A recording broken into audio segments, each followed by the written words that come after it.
सो अगर हम पुराने सेशन की बात करें, good morning Atharva, good morning.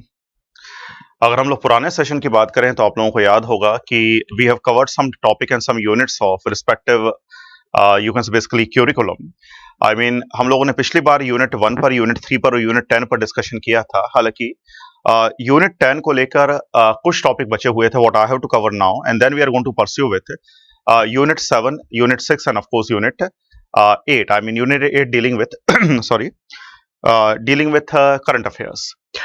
तो आज हम लोग करने क्या वाले हैं, थोड़े से बचे हुए टॉपिक हैं, एक दो दिन का टॉपिक है, उसे खत्म कर लेते हैं यूनिट 3 के, और फिर then we are going to pursue with regard to the other topics और other units of your syllabus.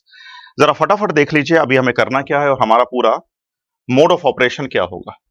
ठीक, देखो, तो पिछली क्लासेस में हम लोगों ने यूनिट 1 को पूरा कवर किया, जो सारे अपडेटेड टॉपिक्स थे या अपडेटेड सेक्शंस थे उस पर हम लोगों ने बात करी। हिस्ट्री ऑफ इंडिया को हम लोगों ने कवर किया। फिर हम लोगों ने यूनिट 3 के कुछ टॉपिक्स पर बात करी थी, अगर आपको ध्यान हो। लेकिन एक टॉपिक यहां पर बचा हुआ था और वो था, if you remember, western disturbances and consequence of climate change. तो ये दो टॉपिक बचे हुए थे, western disturbance and consequence of climate change, और एक छोटा सा टॉपिक है वो है मेजर साइक्लोन्स इन इंडिया। यहां से भी एक क्वेश्चन आ सकता है पीटी एग्जामिनेशन। एग्री? तो आज हम लोग, मतलब आज और कल में बेसिकली हम लोग इन टॉपिक्स को कवर कर लेंगे, और साथ ही साथ आज आपके दो और यूनिट शुरू हो रही हैं, यूनिट 5। यूनिट 5 में एक ही टॉपिक अपडेट किया गया था या इनकॉर्पोरेट किया गया था कमीशन के द्वारा, और वो था good governance in Madhya Pradesh. So this particular topic is going to be covered by Anshul sir. मेरी क्लास के बाद अंशुल सर आपकी क्लास लेंगे और यूनिट 5 के टॉपिक्स को कवर करवाएंगे। वो भी एक या दो दिन में खत्म हो जाएगा, 2 दिन हार्डली इसमें लगेगा। एग्री? अच्छा, और आज ही हम लोग शुरू करेंगे economics of India and Madhya Pradesh. So with regard to the economics of India, I mean unit 6, some topics are going to be taken by me, some topics are going to be taken by Akash sir, और कुछ topic को एक और teacher cover करेंगे आपके साथ। Done? तो आज से हम लोग 3 यूनिट को शुरू कर रहे हैं, यूनिट 3, यूनिट 5 एंड यूनिट 6, और फिर बाद में जाकर at the end we are going to focus on unit 7 and unit 8। तो आज से 4, 5, 6 दिन जब भी हैं, 7 दिन एक्सेट्रा, इन तीनों यूनिट्स को हम लोग कवर कर लेते हैं, और उसके बाद हम लोग शुरू करेंगे यूनिट 7 को और यूनिट 8 को। यूनिट 7 में 2-3 टॉपिक इनकॉर्पोरेट करे गए हैं जो नए टॉपिक हैं आपके सिलेबस के। जैसे आप लोगों को दिख रहा होगा, साइंस एनवायरनमेंट के टॉपिक हैं ये, malnutrition, genetic disease, sickle cell anaemia and so fourth, concept of sustainable development. हालांकि जो सस्टेनेबल डेवलपमेंट वाला टॉपिक है, अगर आप देख रहे हैं, वो टॉपिक यूनिट 6 में भी दिया गया है with regard to the economics of Madhya Pradesh. तो हम उस टॉपिक को एक साथ ही कवर कर लेंगे, यूनिट 6 में ही टॉपिक कवर कर लेंगे यूनिट 7 का, सस्टेनेबल डेवलपमेंट या सतत विकास को लेकर। डन? इसके अलावा लास्ट हमारा जो सेक्शन रहेगा वो रहेगा करंट अफेयर्स का। तो वही बात है, in the coming few days, मतलब आने वाले 15-20 दिनों में, अप्रोक्सीमेटली 15 दिनों में, 10 से 15 दिन के मैंने रेंज बनाई हुई है, इसमें हम लोग सारी यूनिट्स और सारे अपडेटेड टॉपिक्स को कवर कर लेंगे। ठीक है? मेरे ख्याल से फॉर्मेट पूरा क्लियर है आप लोगों के सामने, और अब हम सेशन शुरू कर सकते हैं अपना। और जो बचे हुए टॉपिक हैं यूनिट 3 के, वो कवर करते हैं। मैं आपको फिर बताता हूं, आज 3 टीचर्स आपके साथ अपने आप कह सकते हो व्यू शेयर करेंगे, या आपको ट्रेनिंग इंपार्ट करेंगे, या आपको टीचिंग देंगे, जो भी आप कहना चाहें। मेरे साथ पोडियम शेयर करेंगे अंशुल सर, और अंशुल सर के साथ आकाश सर हैं, और फिर कुछ और टीचर्स को हम लोग इन्वॉल्व करते हैं दूसरे टॉपिक्स को लेकर, जो आपको समय समय पर आपको इंफॉर्मेशन उसकी मिलती चली जाएगी। मेरे ख्याल से now we are in a position to start the topic. चालू करें बच्चों। Good morning everyone, good morning to all. Now can we start? चालू किया जाए। जरा मुझे अपना रेटिफिकेशन या आप कह सकते हो अप्रूवल दीजिए, स्वीकृति दीजिए, तो हम लोग आगे बढ़ सकते हैं। अब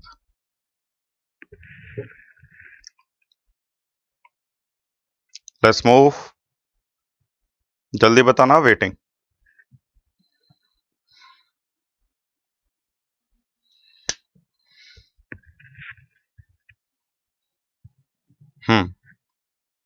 चलो, ओके, चलिए शुरू करते हैं। अच्छा, अब सब लोग ध्यान दो बहुत अच्छी तरीके से। आज हमें जो टॉपिक पढ़ना है, यूनिट 3 के 2-3 टॉपिक बचे हुए थे जिसे हमें कवर करना है। जैसे एक टॉपिक है, ये इंग्लिश में लिखा हुआ है, पर इसको मैं हिंदी में भी क्लैरिफाई कर दूंगा आप लोगों को, और वो है वेस्टर्न डिस्टर्बेंस आप लोग देख पा रहे होंगे। वेस्टर्न डिस्टर्बेंस, वेस्टर्न डिस्टर्बेंस को हम लोग हिंदी में बोलते हैं पश्चिमी विक्षोभ। तो ये वेस्टर्न डिस्टर्बेंस क्या है, पश्चिमी विक्षोभ क्या है? हालांकि टॉपिक तो बहुत बड़ा है मेंस पॉइंट ऑफ व्यू से, लेकिन अभी हम लोग उन डायमेंशन को कवर कर लेंगे, उन आयामों को कवर कर लेंगे जिसको लेकर क्वेश्चन आ सकता है प्रीलिम्स में। तो वैसे तो ये टॉपिक मैं आपको फिर बता दूं, बड़ा ही लंबा टॉपिक है, बड़ा ही विस्तृत टॉपिक है, इलूसिडेटिव टॉपिक है, लेकिन फिर भी हमें केवल उन पक्षों पर ध्यान देना है। कुछ चीज आपको रटनी भी पड़ेंगी, क्योंकि ऑफ कोर्स हम इतना जल्दी ज्यादा डिटेलिंग में नहीं जा सकते, समय भी नहीं है कि आपको पूरा मेंस पॉइंट ऑफ व्यू से पढ़ाया जाए, वो पॉसिबल भी नहीं है और जरूरी भी नहीं है। ठीक है, तो हम लोग देख लेते हैं बेसिकली वेस्टर्न डिस्टर्बेंस होते क्या है, एक चीज, और western disturbance actually basically India पर क्या प्रभाव अपना छोड़ते हैं। तो सबसे पहले समझेंगे ये वेस्टर्न डिस्टर्बेंस होते क्या है। Let's start. अच्छा, ध्यान दे बच्चों कि जब भी कभी हम लोग वेस्टर्न डिस्टर्बेंस की बात करते हैं,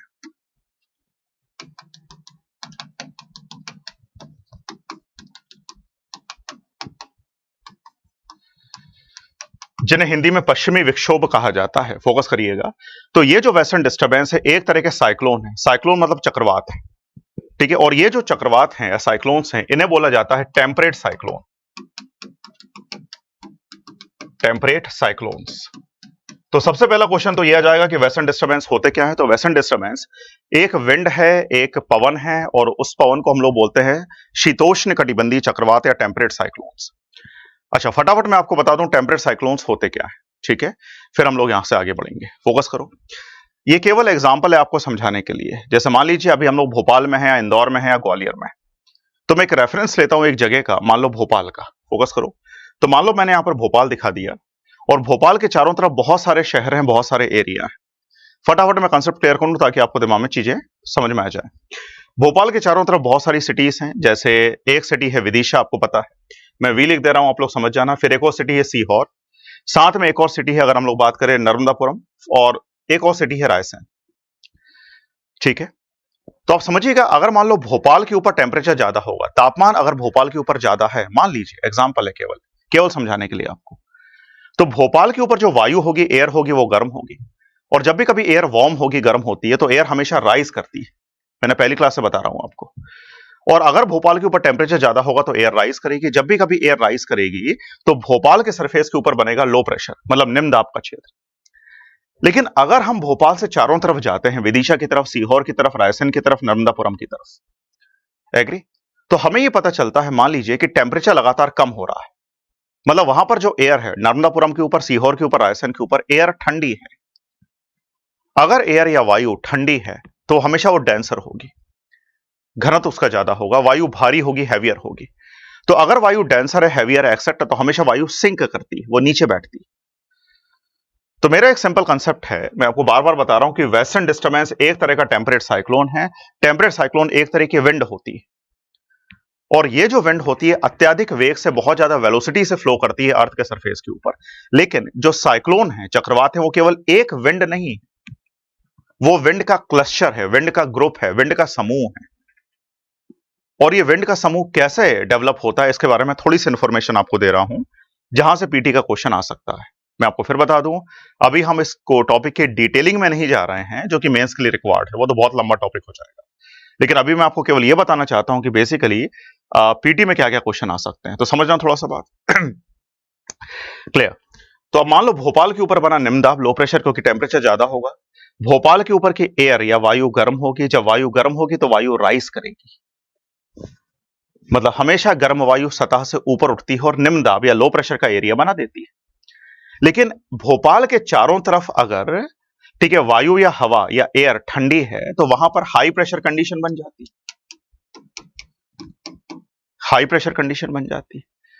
तो भोपाल का एरिया बन गया लो प्रेशर का एरिया, यानी निम्न दाब का एरिया। ये लो प्रेशर हाई प्रेशर कैसे बनते हैं, ये मैं पिछली क्लास में आपको बता चुका हूं।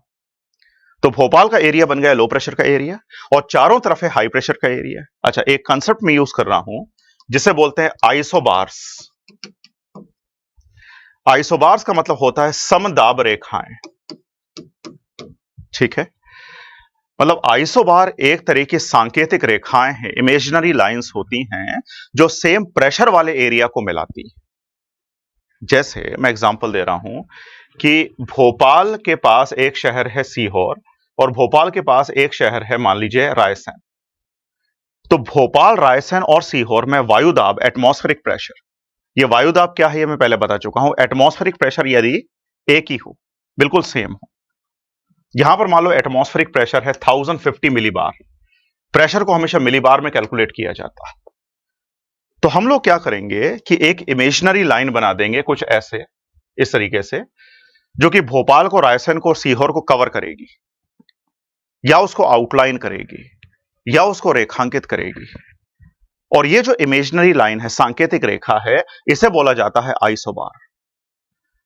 तो आइसोबार का मतलब वो एक काल्पनिक, ठीक है, एक सिंबॉलिक, एक इमेजिनरी लाइन होती है जो कि सेम प्रेशर एरिया को कनेक्ट करती है। मेरे ख्याल से आपको आइसोबार क्लियर हुआ होगा। आप फोकस करो यहां पर, कंसेप्ट समझना, ठीक है। तो मान लीजिए भोपाल के ऊपर है लो प्रेशर, जो हम लोग दिखा रहे हैं बार बार, और मान लो भोपाल के ऊपर प्रेशर है 990 मिलीबार, ठीक, मिलीबार में ध्यान रखना। और भोपाल से जैसे जैसे हम लोग दूर जा रहे हैं, रायसेन की तरफ, सीहोर की तरफ, नर्मदापुरम की तरफ, विदिशा की तरफ, तो लगातार प्रेशर बढ़ रहा है। देखो यहां पर हम लोग रेखा दिखा रहे हैं, प्रेशर बढ़ रहा है। मान लो यह हो गया 1010 मिलीबार, 1020 मिलीबार, 1040 मिलीबार। तो भोपाल के ऊपर है लो प्रेशर, निम्न दाब का क्षेत्र, और चारों तरफ है क्या, उच्च दाब का क्षेत्र, मतलब सभी शहरों में उच्च दाब का क्षेत्र। फोकस करिए। और हम लोग पहले से ही पढ़ रहे हैं कि हमेशा जब भी कभी पवन चलती है या विंड चलती है, वो हमेशा हाई प्रेशर से लो प्रेशर की तरफ चलती है। वो उच्च दाब से निम्न दाब की ओर गतिमान होती है या संचरण करती है, ठीक। तो कंसेप्ट समझो क्या है। अब विंड चलेगी हाई से लो प्रेशर की तरफ, लेकिन जब भी कभी विंड चलती है, फोकस करिएगा, जब भी कभी विंड चलती है, विंड सीधे नहीं चलेगी, कोरियलिस फोर्स के प्रभाव में आकर उत्तरी गोलार्ध में, नॉर्दर्न हेमिस्फेयर में, फोकस करना, ये अपने राइट हैंड साइड डिफ्लेक्ट करेगी, मैंने बताया था आपको। और जब ये राइट हैंड साइड डिफ्लेक्ट करती है, तो घूम घूम कर रोटेटरी तरीके से, सर्कुलेटरी तरीके से ये सेंट्रलाइज निम्न दाब की तरफ या लो प्रेशर की तरफ एडवांस करती है। तो मेरे कहने का मतलब यहां पर यह था, फोकस करना आप लोग, कंसेप्ट क्या है। कंसेप्ट यह है कि चक्रवात यानी साइक्लोन एक विंड है, और यह विंड हमेशा चलेगी समीपवर्ती, पेरिफेरी हाई प्रेशर से सेंट्रलाइज लो प्रेशर की तरफ। लेकिन साइक्लोन एक केवल आइसोलेटेड, एक ही पवन नहीं है, एक ही विंड नहीं है, यह विंड का क्लस्टर है, यह विंड का ग्रुप है। हर जगह से विंड आ रही है और घूम घूम कर रोटेटरी तरीके से या सर्कुलेटरी तरीके से केंद्रीय निम्न दाब की ओर आकर्षित हो रही है। इस विंड को हम लोग बोलते हैं साइक्लोन, ठीक है। साइक्लोन हमेशा ध्यान रखना, वेस्टर्न डिस्टर्बेंस एक तरह का साइक्लोन है, मतलब वेस्टर्न डिस्टर्बेंस एक तरह की पवन है, विंड है, लेकिन यह विंड का समूह है, क्लस्टर है। और विंड का समूह जो हमेशा चलेगा, वो समीपवर्ती उच्च दाब से पेरिफेरी हाई प्रेशर से सेंट्रलाइज लो प्रेशर या निम्न दाब की ओर चलता है, घूम घूम के चलता है, रोटेटरी तरीके से चलता है। तो घूम घूम के चलने वाली विंड ही कही जाती है साइक्लोन या चक्रवात। और वेस्टर्न डिस्टर्बेंस एक तरह के चक्रवात हैं, इनका डेवलपमेंट हो रहा है, निर्माण हो रहा है टेम्परेट जोन में। यही कारण है कि इन्हें कहा जाता है टेम्परेट साइक्लोन या शीतोष्ण कटिबंधीय साइक्लोन। टेम्परेट साइक्लोन से मेरा मतलब है जिसका निर्माण हो 30 से लेकर 60 डिग्री, 30 से लेकर 60 डिग्री उत्तरी व दक्षिणी गोलार्ध में, नॉर्दर्न और साउदर्न हेमिस्फेयर में, ठीक है। तो इंग्लिश में हम लोग एक फ्रेज या सेंटेंस यूज करेंगे, that western disturbances are basically temperate cyclones. Temperate cyclones are those winds which are originating from periphery high pressure isobars and advancing towards centralized low pressure area by acquiring circulatory motion. Those circulatory or rotatory wind motion would be called as cyclone. Hindi में यह बोला जाता है कि पश्चिमी विक्षोभ, ध्यान देना, एक शीतोष्ण कटिबंधीय चक्रवात है, मतलब पवन है, और ये जो पवन चलती है वो समीपवर्ती उच्च दाब से केंद्रीय निम्न दाब की ओर चलती है, लेकिन घूम घूम के चल रही है, रोटेटरी तरीके से चल रही है। और ये विंड है टेम्परेट साइक्लोन। टेम्परेट साइक्लोन वो साइक्लोन होगा, यानी वो विंड होगी जिसका डेवलपमेंट, फॉर्मेशन, निर्माण टेम्परेट जोन में हो रहा है, शीतोष्ण कटिबंध में हो रहा है। नॉर्मली 30 से लेकर 60 डिग्री या उसके थोड़ा सा ऊपर भी आप कह सकते हो, उत्तरी व दक्षिणी गोलार्ध, ठीक है। मेरे ख्याल से यहां तक क्लियर हुआ कि वेस्टर्न डिस्टर्बेंस क्या है, टेम्परेट साइक्लोन है, और साइक्लोन का मतलब क्या हुआ, ठीक। यहां तक कोई डाउट बच्चों? Any doubt? यहां से आगे बढ़े।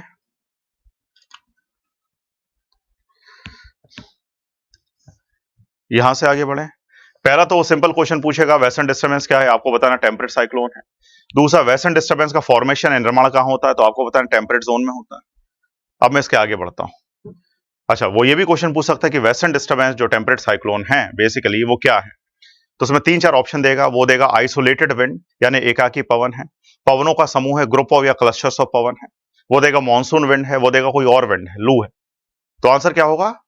विंड का समूह या विंड का क्लस्टर्स। ठीक है, यहां तक कोई डाउट? एनी डाउट कि आगे बढ़े हम लोग? जल्दी बताओ, फिर आगे बढ़ते हैं।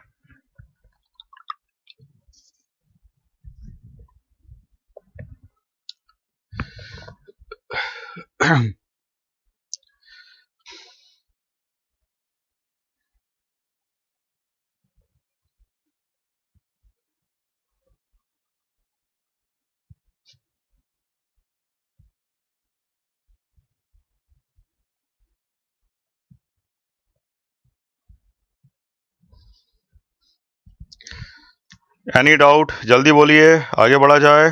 वेटिंग।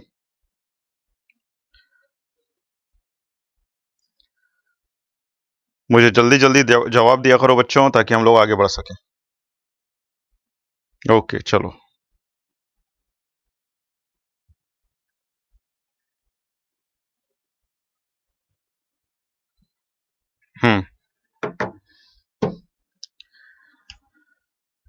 चलिए, तो यहां से अब थोड़ा सा आगे बढ़ा जाए और समझा जाए वेस्टर्न डिस्टरबेंस को। आप जरा दिमाग में कुछ लोकेशन को देखिए। देखो जरा, सब लोग आओ। ये हमारा पूरा ग्लोब है, विश्व है, और यहां पर हम कुछ कॉन्टिनेंट दिखा रहे हैं, महाद्वीप दिखा रहे हैं। आप देखेंगे कि यहां पर हम लोग एक कॉन्टिनेंट दिखा रहे हैं जो है अफ्रीका। ठीक है, यहां पर यूरोप है, ये एशिया हो गया, मतलब ये इंडिया हो गया, और ऑफकोर्स ये एशिया हो गया। अब थोड़ा सा आप लोग ध्यान दें कि अफ्रीका और यूरोप के बीच में हमें कुछ सागर मिलते हैं, सी मिलते हैं। ठीक, वो सागरों या सी को हम लोग डिमार्केट कर रहे हैं। जैसे एक जो सी है, अगर आप लोग देख पा रहे हैं यहां पे, इसे बोलते हैं मेडिटेरेनियन सी। मेडिटेरेनियन सी यानी भूमध्य सागर। एग्री? अच्छा, मेडिटेरेनियन सी के जो ईस्ट है, यहां पर एक और सागर है, सी है, जो मैं डॉट में दिखा रहा हूं। इसे बोला जाता है ब्लैक सी, काला सागर। और ब्लैक सी के ईस्ट में, पूर्व में, एक और सागर है जो आप लोग देख रहे हैं यहां पर, मैं डॉट से दिखा रहा हूं। इसे बोलते हैं कैस्पियन सागर, कैस्पियन सी। ठीक, तो ये 3 इंपॉर्टेंट सागर हैं जो आपको डिमार्केट करना है, एक मेडिटेरेनियन सी, ब्लैक सी और कैस्पियन सी। एक्चुअली टेम्परेट साइक्लोन का फॉर्मेशन या वेस्टर्न डिस्टर्बेंस का फॉर्मेशन यही हो रहा है। ठीक है, चलो अब देखते हैं ये वेस्टर्न डिस्टर्बेंस क्या है और कैसे इनका फॉर्मेशन होता है और क्यों इनको वेस्टर्न डिस्टर्बेंस कहा जाता है। जो क्वेश्चन आ सकते हैं एग्जामिनेशन में। आगे बढ़ते हैं, फोकस करिए।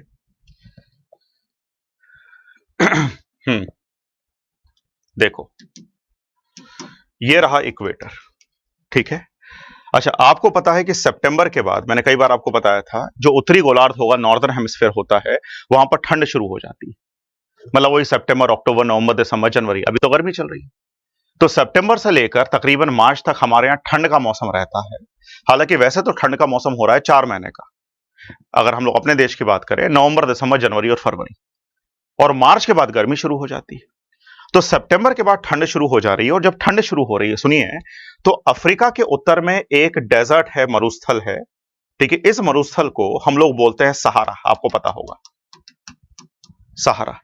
अच्छा, सहारा का कुछ भाग अरब के ऊपर भी है, और इसे बोला जाता है अरब का मरुस्थल या अरब का डेजर्ट। जो अरब के डेजर्ट हैं, बहुत सारे डेजर्ट आपने सुना होगा, रूबल खाली, रूबल दख्त, ईरानियन डेजर्ट, ये एक्चुअली सहारा का ही एक्सटेंशन है, वो सहारा ही अरब के ऊपर उसको बोला जाने लगा है अरेबियन डेजर्ट। तो ये पूरा सहारा एरिया। लेकिन सहारा का कुछ पार्ट जो है, फोकस करना, वो उपोष्ण कटिबंध में है, वो सब ट्रॉपिकल एरिया में है, सब ट्रॉपिकल एरिया। और मैंने कई बार आपको बताया है, अगर आपको ध्यान हो, कि सब ट्रॉपिकल एरिया, जैसे हमारे देश में सब ट्रॉपिकल एरिया, उपोष्ण कटिबंधीय एरिया कौन सा है? पंजाब, हरियाणा, दिल्ली, उत्तर प्रदेश, बिहार, राजस्थान, मध्य प्रदेश में ये चंबल वाला एरिया, ग्वालियर, शिवपुरी, मुरैना, भिंड, श्योपुर, टीकमगढ़, छतरपुर, ये सारे सब ट्रॉपिकल एरिया में आते हैं या उपोष्ण कटिबंध में आते हैं। और उपोष्ण कटिबंध की एक खास बात यह होती है, हमने हमेशा बात करी है कि यहां पर गर्मी भी बहुत पड़ती है और ठंड भी बहुत पड़ती है। जैसे अगर एमपी की बात की जाए, मध्य प्रदेश की बात की जाए, तो मध्य प्रदेश में सबसे ज्यादा ठंड आपको मिलेगी कहां पर? चंबल डिवीजन, दिसंबर जनवरी के माह में, चाहे वो शिवपुरी हो, श्योपुर हो, भिंड हो, मुरैना हो, ग्वालियर वाला एरिया। क्यों? क्योंकि उपोष्ण कटिबंधीय क्षेत्र में आते हैं या सब ट्रॉपिकल जोन में आते हैं। तो मैं आपको समझाना चाह रहा हूं कि सहारा का कुछ पार्ट और अरब का कुछ पार्ट सब ट्रॉपिकल जोन में आता है, उपोष्ण कटिबंध में, और ठंड में यह ठंडा हो जाता है, गर्मी में बहुत गर्म हो जाता है। समझ रहे हैं? तो ठंड का मौसम है, हम लोग बात कर रहे हैं नवंबर, दिसंबर, जनवरी, फरवरी की। ठीक है, तो पहले तो ध्यान रखिए, हम लोग बात कर रहे हैं एक सीजन की, वो है विंटर्स, मतलब ठंड की बात हो रही है, नवंबर, दिसंबर, जनवरी, फरवरी। ठीक है, ठंड में सहारा का कुछ भाग क्या हो गया? ठंडा हो गया। अच्छा, जब ठंडा हो गया तो वायु भी ठंडी हो गई। जब वायु भी ठंडी हो गई तो वायु भारी हो गई, एयर भारी हो गई। एयर भारी हो गई, डेंसर हो गई, हैवियर हो गई। और हमेशा भारी डेंसर एयर क्या करती है? सिंक करती है और सतह पर ज्यादा फोर्स अप्लाई करती है। तो क्या बना देगी सहारा के ऊपर? High pressure area. कंसेप्ट बिल्कुल सिंपल है कि अगर एयर ठंडी है तो एयर भारी है, हैवी है। अगर एयर ठंडी है, कोल्ड है, तो एयर डेंसर है। कोल्ड डेंसर एयर हमेशा नीचे बैठती है और अर्थ के सरफेस के ऊपर ज्यादा फोर्स या प्रेशर लगाती है और हाई प्रेशर कंडीशन बना देती है। और यही कारण है कि ठंड के समय, नवंबर, दिसंबर, जनवरी के समय सहारा के ऊपर उच्च दाब का क्षेत्र या हाई प्रेशर एरिया बन जाता है। क्लियर? अच्छा देखो, यूरोप तो वैसे ही ठंडा है क्योंकि वो उच्च अक्षांश पर है, हाई लैटिट्यूड्स पर है। तो अगर मैं यूरोप की बात करूं तो यूरोप तो वैसे पहले से ही ठंडा है और ठंड अलग से पड़ रही है, यहां तो स्नोफॉल हो रही है। तो यूरोप का पूरा एरिया, जैसे ये देखो, ये स्पेन हो गया, ये फ्रांस हो गया, पूरा एरिया यूरोप का, western, eastern Europe, central Europe, southern Europe, ये बहुत ठंडा हो चुका है। एयर बहुत ठंडी है। जब एयर ठंडी होगी, वायु ठंडी होगी, तो वायु नीचे बैठेगी और यूरोप के सतह के ऊपर भी क्या बना देगी? हाई प्रेशर बना देगी।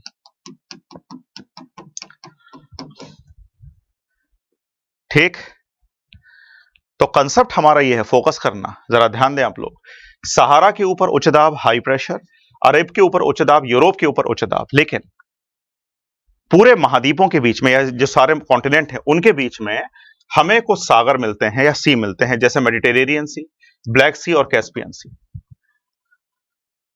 और पानी का एक बहुत ही इंपॉर्टेंट फीचर होता है, फीचर यह है कि पानी धीरे धीरे गर्म होता है, धीरे धीरे ठंडा होता है। क्योंकि पानी की जो स्पेसिफिक हीट होती है वो रॉक की तुलना में, कॉन्टिनेंट की तुलना में 4 गुना ज्यादा होती है। समझो इस कंसेप्ट को। जो स्पेसिफिक हीट मतलब विशिष्ट ऊष्मा जो होती है, मतलब अगर आपको पानी को गर्म करना है तो आपको 4 गुना ज्यादा हीट देनी पड़ेगी पानी को। अगर आपको पानी को ठंडा करना है तो पानी से 4 गुना हीट निकालनी पड़ेगी। जैसे अभी मई का समय चल रहा है, कभी जमीन पे लेट के देखना, मतलब चट्टानों के ऊपर लेट के देखना, आप लोग जल जाओगे। लेकिन मई जून के समय जब गर्मी पड़ रही है, खूब गर्मी पड़ रही है एमपी में, ठीक है, अगर आप किसी तालाब में जाते हो या नदी में जाते हो, डुबकी लगाते हो, तो आप जलोगे नहीं, क्योंकि पानी अभी उतना गर्म नहीं हुआ है। तो जो जल है, ओशन है, सी है, वो धीरे धीरे गर्म होते हैं और धीरे धीरे ठंडे होते हैं।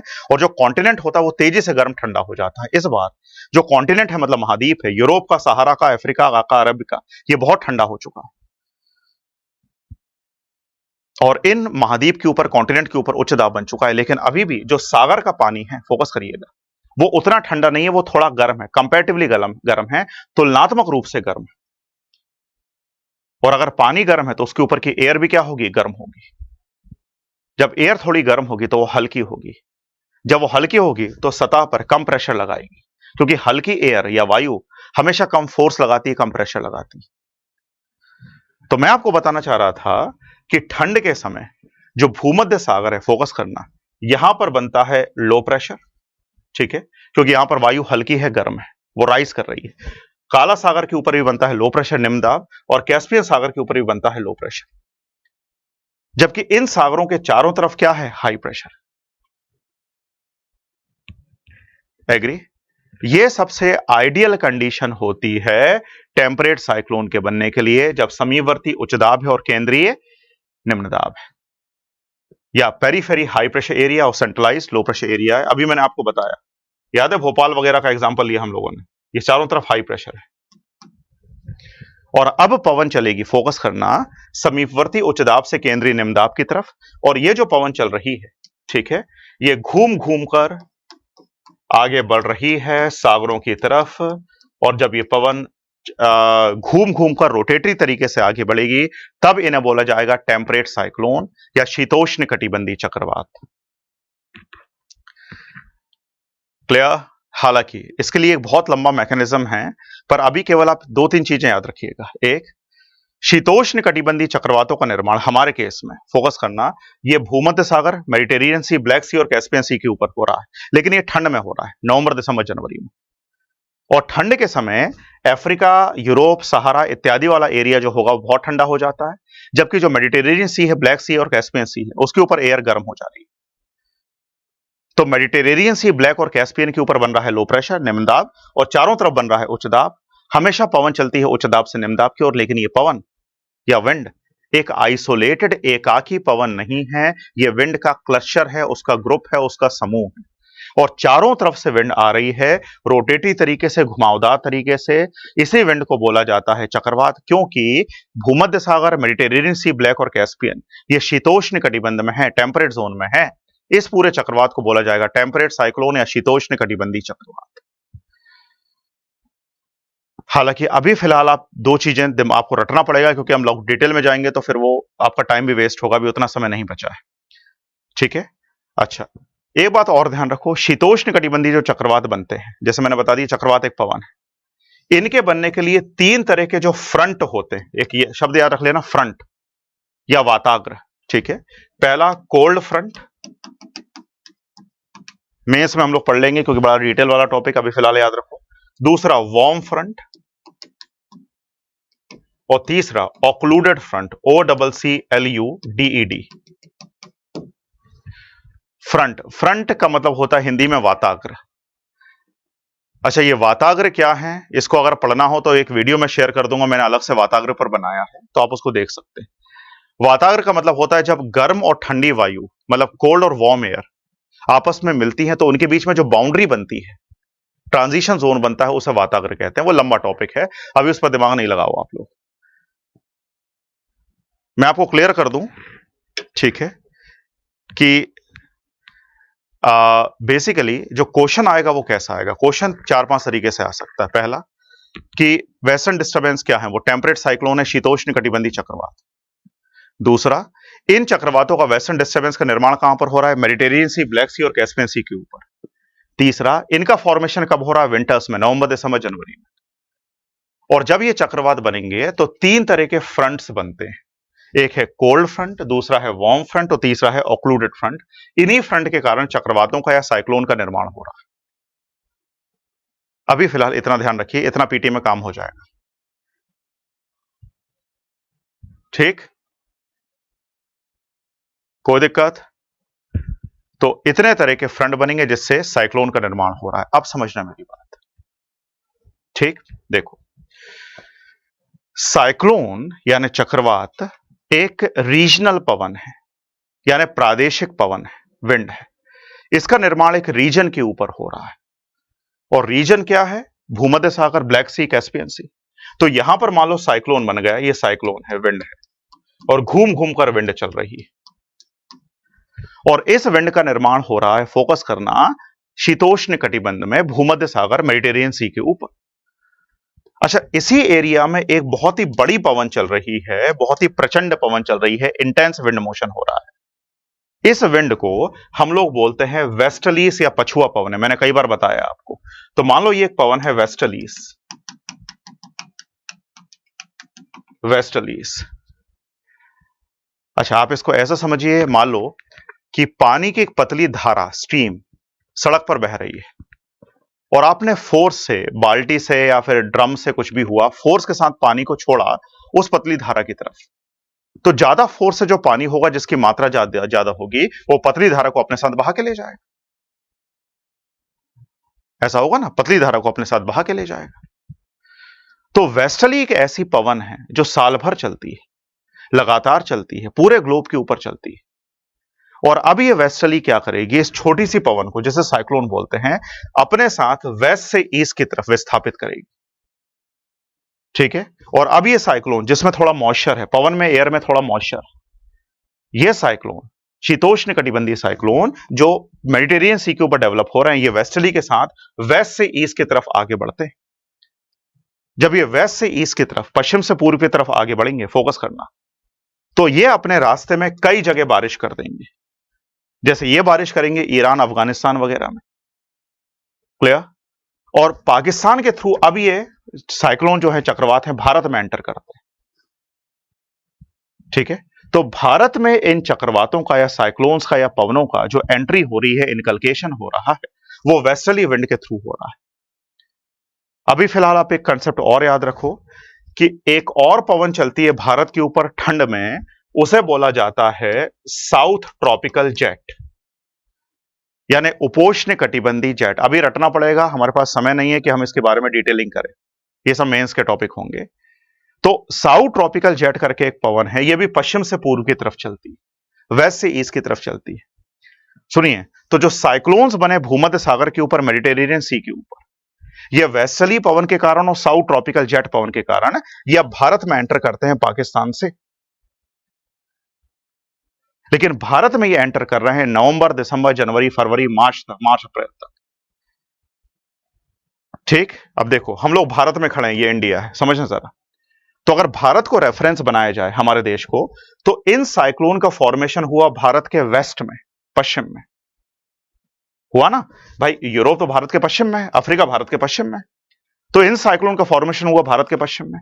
यह भारत में पश्चिम से एंटर करे, मतलब पाकिस्तान से एंटर करे, और एक पवन के थ्रू, यानी विंड के थ्रू एंटर करे, जो कि वेस्टर्ली है और साउथ ट्रॉपिकल जेट। कंसेप्ट समझो। इन साइक्लोन का फॉर्मेशन हो रहा है वेस्ट में, यानी पश्चिम में। ये पश्चिम से एंटर कर रहे हैं भारत में, ये मॉइस्चर लेकर एंटर कर रहे हैं भारत में। जिस विंड के थ्रू ये एंटर कर रहे हैं वो है वेस्टर्ली, जो कि वेस्ट से ईस्ट चलती है। जिस विंड के थ्रू ये एंटर कर रहे हैं वो है जेट स्ट्रीम, जो कि वेस्ट से ईस्ट चलती है। इसलिए इन साइक्लोन को भारत में बोला जाता है, वेस्टर्न। समझ में आया? वेस्टर्न क्यों बोला, पश्चिमी क्यों बोला? क्योंकि पश्चिम में डेवलप हुए, पश्चिम से एंटर करे, जिस पवन के थ्रू एंटर करे वो पश्चिम से पूर्व चल रही है, जो है वेस्टर्ली, तो इन्हें बोला जाता है वेस्टर्न। ठीक है। और ये भारत में नवंबर, दिसंबर, जनवरी, फरवरी में, क्योंकि इस एयर में, पवन में मॉइस्चर है, थोड़ी बहुत वर्षा कर देते हैं ठंड में। तो इन वेस्टर्न डिस्टर्बेंस से नॉर्थ इंडिया में, पंजाब, हरियाणा, राजस्थान वगैरह, यूपी वगैरह में, और मध्य प्रदेश के पश्चिमी भाग में, जैसे रतलाम हो गया, मंदसौर, नीमच, चंबल डिवीजन, ग्वालियर, मुरैना, शिवपुरी, इसमें थोड़ी बहुत वर्षा हो जा रही है 1-2 दिन के लिए। अच्छा, भारत एक मॉनसूनी देश है, ध्यान रखोगे सब लोग। भारत एक मॉनसूनी देश है, तो भारत में मेनली वर्षा होती है एक पवन से, विंड से, जिसका नाम है मॉनसून। लेकिन एक और वर्षा कर देता है साइक्लोन, चक्रवात, जिसका निर्माण हो रहा है मेडिटेरेनियन सी के ऊपर, और यह भारत की क्लाइमेटोलॉजी को डिस्टर्ब कर दे रहा है, क्योंकि भारत की क्लाइमेटोलॉजी क्या है? मॉनसून की क्लाइमेटोलॉजी है। भारत में हर एक मौसम, चाहे वो समर हो, विंटर हो, चाहे वो रेनी हो, एक्सेट्रा, ये डिपेंड करता है एक विंड पर, जिसका नाम है मॉनसून। और भारत में 99% केस में, या 90% से ज्यादा केस में, वर्षा मॉनसून के थ्रू हो रही है। लेकिन ठंड में वर्षा हो जा रही है, रेनफॉल हो जा रही है, और ये रेनफॉल हो रही है, फोकस करना, ठीक है, एक विंड के थ्रू, जो है साइक्लोन। तो इस साइक्लोन ने भारत की क्लाइमेटोलॉजी को डिस्टर्ब कर दिया, इसलिए इसे बोला जाता है वेस्टर्न डिस्टर्बेंसेस। Western disturbances. फिर से सुनो बच्चों, और दिमाग में ठीक से बैठाओ। वेस्टर्न क्यों बोला? क्योंकि इन साइक्लोन का निर्माण हो रहा है भारत के वेस्ट में। इन साइक्लोन का निर्माण, ये भारत में एंटर कर रहे हैं वेस्ट से, मतलब पाकिस्तान से। ये साइक्लोन भारत में एंटर कर रहे हैं एक विंड के थ्रू, उसका नाम है वेस्टर्ली। ये साइक्लोन भारत में एंटर कर रहे हैं एक पवन या विंड के थ्रू, उसका नाम है साउथ ट्रॉपिकल जेट, जो कि फ्लो करती है वेस्ट से ईस्ट की तरफ। एग्री? इसलिए साइक्लोन को बोला जाता है वेस्टर्न डिस्टर्बेंसेस। और क्योंकि ये ठंड में थोड़ी बहुत वर्षा, 1-2 दिन की वर्षा कर दे रहे हैं, कश्मीर वगैरह में ये बर्फबारी कर दे रहे हैं, क्योंकि ये वर्षा कर दे रहे हैं हमारे यहां और हमारी क्लाइमेटोलॉजी को थोड़ा डिस्टर्ब कर दे रहे हैं। हालांकि वो डिस्टर्बेंस नहीं है, पर हमारी जो क्लाइमेटोलॉजी है, जलवायु है, वो मानसूनी जलवायु। तो हमारे देश में जो वर्षा होती है, रेनफॉल हो रही है, वो मानसून से हो रही है। लेकिन ये साइक्लोन भी थोड़ी बहुत वर्षा या रेनफॉल कर दे रहे हैं, इसलिए इनको कहा जाता है वेस्टर्न डिस्टर्बेंसेस। मेरे ख्याल से आप लोग समझे। ठीक है, इन्हें बोलेंगे वेस्टर्न डिस्टर्बेंसेस। ठीक। अच्छा, एक चीज और दिमाग में आप लोग रखो और ठीक से इसको कनेक्ट करिए। ठीक है, कंसेप्ट यहां पर ये है, ध्यान देना। मैं वापस लौटूंगा इस पर कि इन्हीं वेस्टर्न डिस्टर्बेंस को, चाहो तो आप कुछ पॉइंट लिखिए मेरे साथ, पॉइंट बना लो। पहली बात, फोकस। वेस्टर्न डिस्टर्बेंस क्या है? वेस्टर्न डिस्टर्बेंस एक तरह के टेम्परेट साइक्लोन,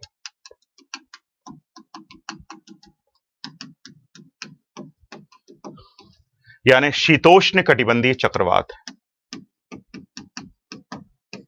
शीतोष्ण कटिबंधीय चक्रवात। चक्रवात एक तरह की पवन है। अच्छा, इन टेम्परेट साइक्लोन का, वेस्टर्न डिस्टर्बेंस का निर्माण कहां पर हो रहा है? भूमध्य सागर के ऊपर, मतलब मेडिटेरेनियन सी के ऊपर, या ब्लैक सी के ऊपर, काला सागर के ऊपर, या कैस्पियन सी के ऊपर। ठीक है, इनके निर्माण के लिए, अच्छा, ये जो निर्माण हो रहा है वेस्टर्न डिस्टर्बेंस का या साइक्लोन का, मेरे साथ लिखना आप लोग चाहो तो पॉइंट बनाइए। ये हो रहा है विंटर्स में। विंटर मतलब या तो नवंबर में, या तो दिसंबर में, या तो जनवरी में, और कभी कभी फरवरी में। ठीक है। चौथा, ये जो साइक्लोन्स हैं ये पवन के प्रभाव में आते हैं और पवन का नाम है वेस्टलीज। वेस्टलीज। ठीक। और एक और पवन है जिसे बोलते हैं सब ट्रॉपिकल जेट। सब ट्रॉपिकल जेट। और ये दोनों पवन, वेस्टली और सब ट्रॉपिकल जेट, पछुआ पवन और जेट स्ट्रीम, ये पश्चिम से पूर्व गति करती। पांचवा, जहां से क्वेश्चन आएगा मैं क्लियर कर दूं आपको, जो पॉइंट आपको याद रखना है।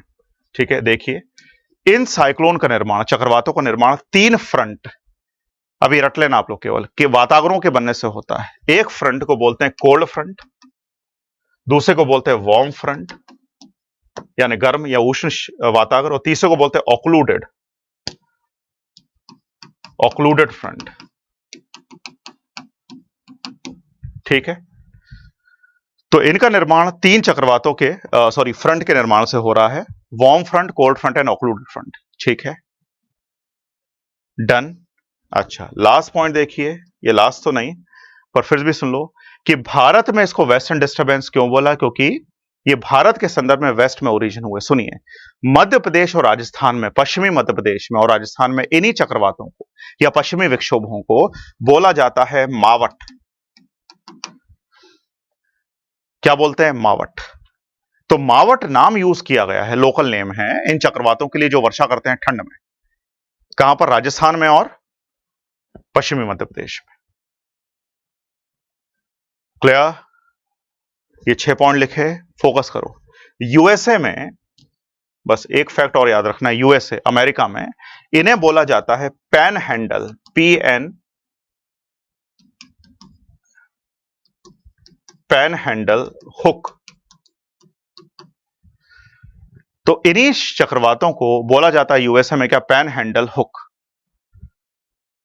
ठीक है, और लास्ट पॉइंट 8th, कनाडा में, याद रखना मैं क्या बोल रहा हूं, कनाडा में इन्हें बोला जाता है Alberta, ALBERTA, Alberta Clippers, CLIPPERS, Alberta Clippers. अलग अलग नाम है। भारत में बोलेंगे पश्चिमी विक्षोभ, वेस्टर्न डिस्टर्बेंस। इन्हीं वेस्टर्न डिस्टर्बेंस को राजस्थान मध्य प्रदेश में बोलते हैं मावट, पश्चिमी मध्य प्रदेश में, वही नीमच मंदसौर वाले एरिया में बोलते हैं मावट, जो राजस्थान से लगा हुआ है, झाबुआ वगैरह एरिया। एग्री? अच्छा, दूसरी बात, यूएसए में, अमेरिका में, संयुक्त राज्य अमेरिका में इसे बोलते हैं पैन हैंडल हुक, और कनाडा में बोलते हैं एल्बर्टा क्लिपर्स। लेकिन ये पवने चक्रवात है। और लास्ट कंसेप्ट आपको दिमाग में रखना है वो ये है कि इन चक्रवातों का निर्माण दो विपरीत गुणों वाली वायु राशियों के मिलने से होता है। ठीक है, वायु राशि मतलब एयर मास, एक वार्म एयर, एक कोल्ड एयर। मैंने बताया था ना, कोल्ड एयर कहां पर है? यूरोप में है, सहारा में, और वार्म एयर, गर्म एयर कहां पर है? भूमध्य सागर में। इन 7, 8, 9 पॉइंट से प्रीलिम्स में क्वेश्चन आ जाएंगे आप लोगों के लिए। ठीक है, चलिए एक बार मैं फिर रिवाइज करवा दूं आपको, फिर से सुनो क्या हो रहा है। वेस्टर्न डिस्टर्बेंस, पश्चिमी विक्षोभ एक शीतोष्ण कटिबंधीय चक्रवात है या टेम्परेट साइक्लोन से। चक्रवात एक तरह की पवन होती है जो घूम घूम के चलती है। चक्रवात एक एकाकी आइसोलेटेड पवन नहीं है, पर पवनों का क्लस्टर है, समूह। पहली बात। दूसरा, आइए कि इनका निर्माण, वेस्टर्न डिस्टर्बेंस का निर्माण है, शीतोष्ण कटिबंधीय चक्रवातों का निर्माण कहां पर हो रहा है? भूमध्य सागर में, काला सागर में, ब्लैक सागर में। और ये चक्रवातों या साइक्लोन का निर्माण हो रहा है विंटर्स में, नवंबर, दिसंबर, जनवरी में, शीत ऋतु में, उत्तरी गोलार्ध में जब शीत ऋतु चल रही हो। ठीक है। चौथा, ये जो चक्रवात हैं, ये कुछ पवनों के प्रभाव के कारण संचरण करते हैं, क्योंकि ये छोटी पवन है चक्रवात। और ये जो वेस्टर्ली और जेट स्ट्रीम है, ये बड़ी पवन है। वेस्टर्ली और जेट स्ट्रीम ऐसी पवनें हैं जो साल भर चलती हैं, लगातार चलती हैं, मैंने बताया भी था पहले आप लोगों को। और ये जो पवन है, छोटी पवन को अपने साथ कैरी करके आगे ले जाती। तो वेस्टर्ली और जेट स्ट्रीम के प्रभाव के कारण, इन्फ्लुएंस के कारण, जो साइक्लोन है वेस्ट टू ईस्ट मूव कर रहा है और भारत में पाकिस्तान के थ्रू एंटर कर रहा है। भारत में इन्हीं साइक्लोन को बोलते हैं वेस्टर्न डिस्टर्बेंस। कारण मैंने आपको बताया। डिस्टर्बेंस क्यों बोला? क्योंकि ये ठंड में थोड़ी बहुत वर्षा कर दे रहे हैं भारत में, और भारत एक मानसूनी देश है जहां पर वर्षा मेनली मानसून से होती है, लेकिन ये चक्रवात थोड़ी बहुत वर्षा कर दे रहे हैं भारत में। ठीक है, आगे आइए। जब इन चक्रवातों का निर्माण होगा तो तीन चीजें आपको ध्यान रखना है, यहां पे मैं बता दूं। वो दो विपरीत गुणों वाली एयर मास या वायु राशियों, वायु राशि मतलब एयर, हवा, एक गर्म वायु एक ठंडी वायु के मिलने से होता है फोकस, और तीन प्रकार के वातावरणों के निर्माण से होता है। यह फैक्ट आपको रटना पड़ेगा, क्योंकि अगर हम लोग डिटेलिंग करेंगे तो उसमें 3 से 4 दिन लग जाएगा। मेंस का टॉपिक है ये, अभी फिलहाल आपको जरूरी नहीं है, तो ये रट लो कि दो विपरीत गुणों वाली वायु राशि एयर मास जब आपस में मिलती हैं और तीन तरह के फ्रंट बनते हैं, तब चक्रवात या साइक्लोन का निर्माण होता है शीतोष्ण कटिबंध में, टेम्परेट एरिया में। ठीक है। इन्हीं चक्रवातों को, वेस्टर्न डिस्टर्बेंस को मध्य प्रदेश राजस्थान में बोलेंगे मावट, इन्हीं टेम्परेट साइक्लोन को, फोकस करना, यूएसए में बोलेंगे पैन हैंडल हुक, और इन्हीं चक्रवातों को कनाडा में बोलेंगे एल्बर्टा क्लिपर्स। और ये हैं टेम्परेट साइक्लोन या पश्चिमी विक्षोभ। पश्चिमी विक्षोभ नाम दिया गया है हमारे देश में, रीजन मैंने आपको बता दिया, जबकि दुनिया के अलग अलग भागों में इनको अलग अलग नाम से पुकारा जाता है। ठीक। और यहां से आपका पीटी का क्वेश्चन आ जाएगा, मेरे ख्याल से 6, 7, 8 पॉइंट जो भी हैं दिमाग में रहेंगे। अब बताओ, कोई समस्या?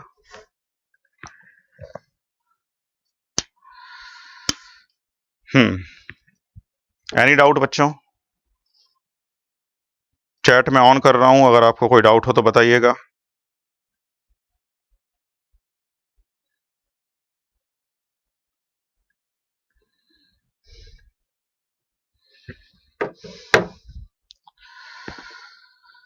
समझ में आया ये टॉपिक? जो आपको पॉइंट में दिमाग में रखने हैं, मेरे ख्याल से आपने लोगों ने लिख भी लिए मेरे साथ।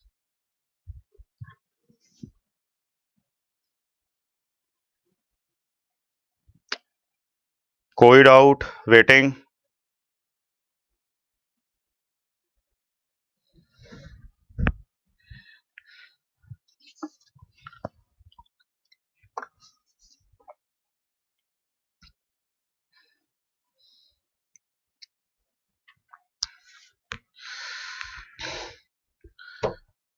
कोई डाउट बच्चों?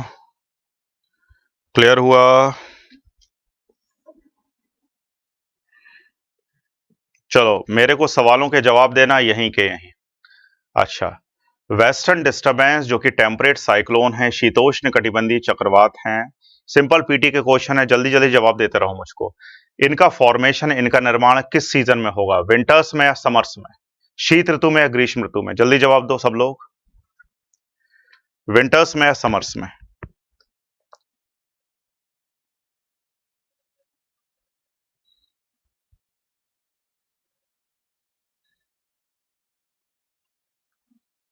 विंटर्स में या समर्स में? क्या लगता है? फटाफट एक रैपिड फायर करते हैं हम लोग, जल्दी से आ जाओ। विंटर, समर्स, शीत ऋतु, ग्रीष्म ऋतु? गुड, विंटर्स में। चलिए, अच्छा दूसरा बताइए, वेस्टर्न डिस्टरबेंस का निर्माण कहां पर होता है, फॉर्मेशन किस एरिया में होता है? ठीक है, चलो मैं चार ऑप्शन आपको देता हूं, एबीसीडी में बता देना। पहला गल्फ ऑफ मैक्सिको, मैक्सिको की खाड़ी। दूसरा बे ऑफ बंगाल, बंगाल की खाड़ी। तीसरा हडसन बे, और चौथा भूमध्य सागर, मेडिटेरेनियन सी। एबीसीडी निर्माण कहां पर होता है? पहला गल्फ ऑफ मैक्सिको, मैक्सिको की खाड़ी, बे ऑफ बंगाल। तीसरा हडसन बे, और चौथा मेडिटेरेनियन सी, मतलब डी है मेडिटेरेनियन सी। एबीसीडी में बताओ।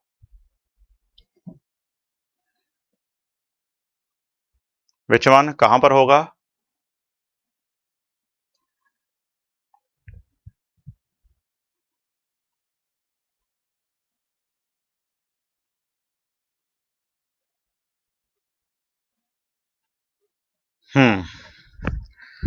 गुड, मेडिटेरेनियन सी। अच्छा नेक्स्ट, मध्य प्रदेश में इन पश्चिमी विक्षोभों को क्या कहा जाता है? मध्य प्रदेश में इन पश्चिमी विक्षोभों को क्या कहा जाता है? कोई ऑप्शन नहीं देना है, फटाफट बताइए। मध्य प्रदेश राजस्थान दोनों कह लो, क्या कहा जाता है?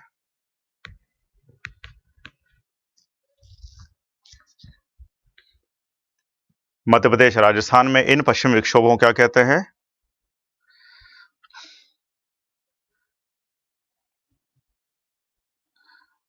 क्या बोलते हैं? Very good, Mawat. तो इन्हें बोला जाता है मावट, याद रखिएगा। अच्छा, यूएसए में क्या बोला जाता है? अमेरिका में, संयुक्त राज्य अमेरिका में यूएसए में क्या बोलते हैं? नाम याद रखना पड़ेगा। यूएसए में क्या बोलेंगे?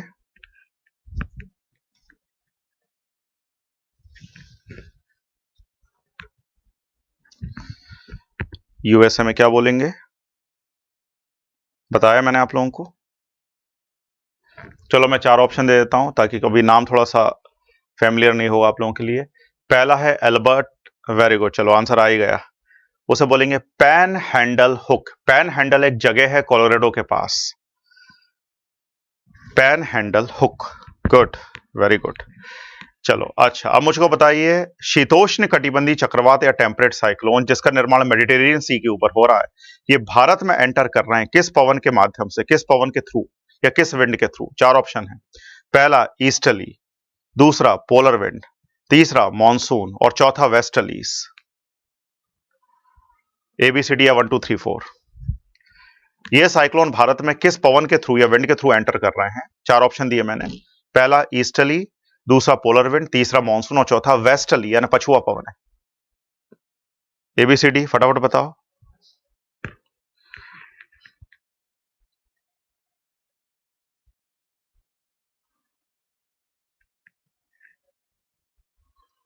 Very good, westerlies. गुड। अच्छा, एक और क्वेश्चन है, मुझे बताइएगा फटाफट, क्योंकि रैपिड फायर राउंड है ये, फोकस करना कि भारत में यानी इंडिया में इन्हें डिस्टरबेंस यानी विक्षोभ क्यों कहा जाता है? चार ऑप्शन। पहला, ठीक है सुनना, ये भूमध्य सागरीय जलवायु को प्रभावित करते हैं यानी मेडिटेरियन क्लाइमेट को इन्फ्लुएंस करते हैं, इफेक्ट करते हैं। दूसरा, ये मॉनसून क्लाइमेट को इन्फ्लुएंस करते हैं। तीसरा, ये मध्य प्रदेश के क्लाइमेट को इन्फ्लुएंस करते हैं। और चौथा, ये उष्ण कटिबंधीय या ट्रॉपिकल जोन के क्लाइमेट को इन्फ्लुएंस करते हैं। पहला, मेडिटेरेनियन क्लाइमेट को इन्फ्लुएंस करेंगे यानी भूमध्य सागरीय जलवायु को प्रभावित करेंगे। दूसरा, मॉनसून क्लाइमेट को इन्फ्लुएंस करेंगे। तीसरा, मध्य प्रदेश के क्लाइमेट को इन्फ्लुएंस करेंगे। और चौथा, फोकस, ट्रॉपिकल यानी उष्ण कटिबंधीय क्लाइमेट को इन्फ्लुएंस करेंगे। आंसर क्या होना चाहिए? क्यों डिस्टर्बेंस बोला जाता है इनको? क्यों डिस्टर्बेंस कहा जाता है?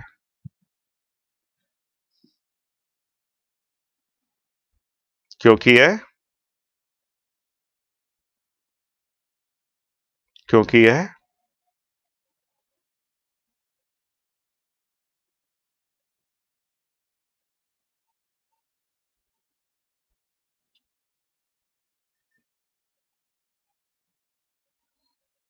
क्योंकि है किस क्लाइमेट को इन्फ्लुएंस करते हैं?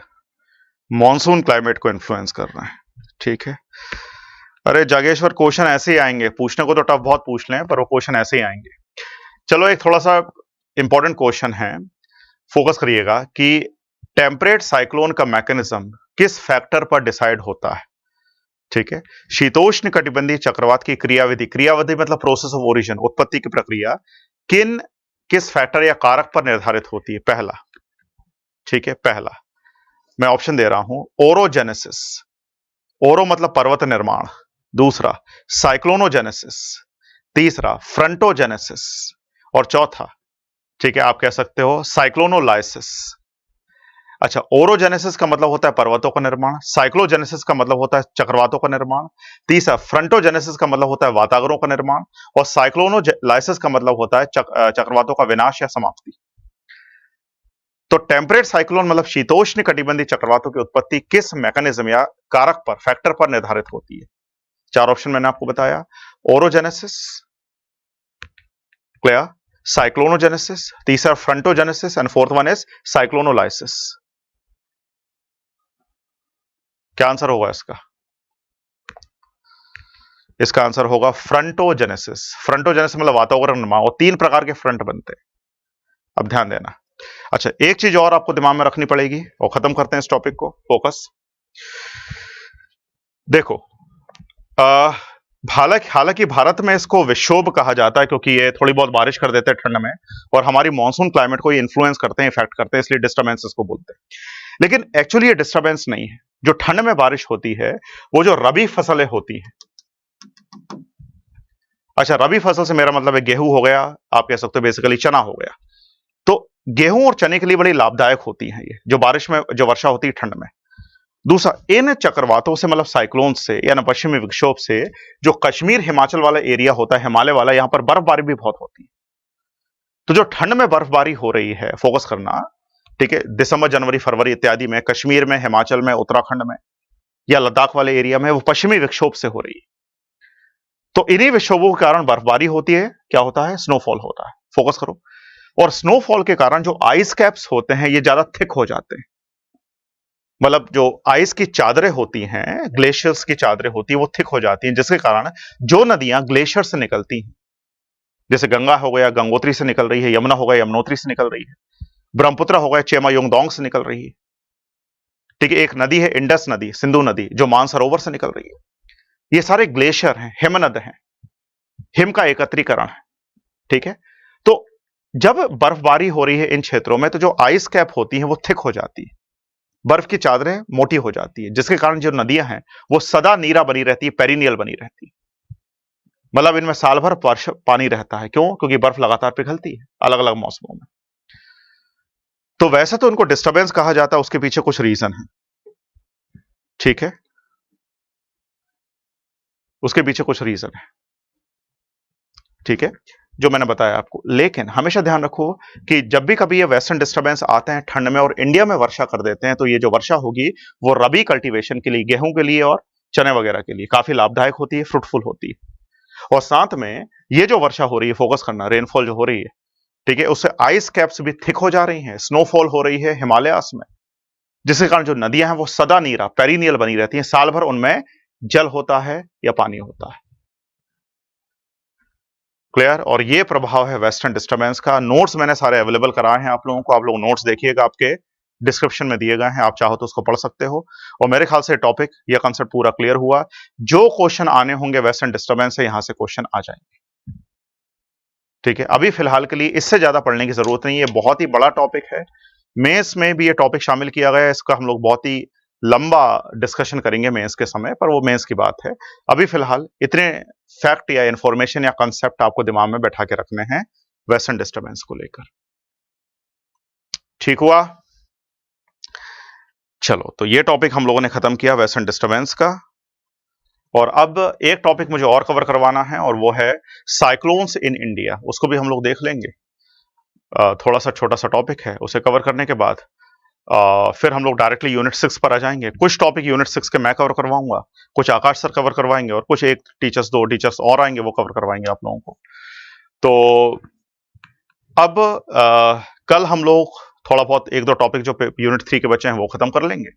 कल आपकी यूनिट 3 खत्म हो जाएगी, और आज से आपकी यूनिट 5 शुरू हो रही है। गुड गवर्नेंस वाला जो टॉपिक है, जो नया ऐड किया गया है सिलेबस में, उसकी क्लास अंशु सर लेने वाले हैं मेरी क्लास के बाद 10 बजे से। और फिर आकाश सर क्लास लेंगे यूनिट 6 की। तो यूनिट 3, यूनिट 5 और यूनिट 6 आज से हम लोगों ने शुरू कर दिए हैं। यूनिट 3 कल आपकी खत्म हो जाएगी, यूनिट 5 भी 2 दिन में खत्म हो जाएगी और यूनिट 6 पर फिर पूरा फोकस करेंगे। ये बड़ी यूनिट है, इसमें इकोनॉमिक्स वाले मध्य प्रदेश की अर्थव्यवस्था को लेकर बहुत सारे टॉपिक ऐड किए गए। ठीक है, चलिए अब बताओ कोई सवाल बच्चों? जगेश्वर, साइक्लोजेनेसिस फ्रंटोजेनेसिस दोनों लग रहा है। नहीं, फ्रंटोजेनेसिस होता है, ध्यान रखना जगेश्वर। पहले फ्रंटोजेनेसिस होगा, पहले फ्रंट बनते हैं उसके बाद साइक्लोन बनता है। तो साइक्लोन को बनने के लिए अभी दिमाग में ये फैक्ट रखिएगा, फ्रंट का बनना जरूरी होगा। तो पहले प्रोसेस होगी फ्रंटोजेनेसिस, फिर जाके बनता है चक्रवात या साइक्लोन। एग्री? डन? चलो, तो ये टॉपिक समझ में आया बच्चों? कोई समस्या?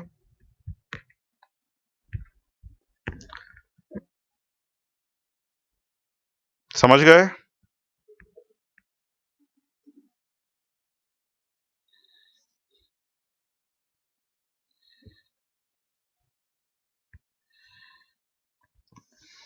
समझ गए?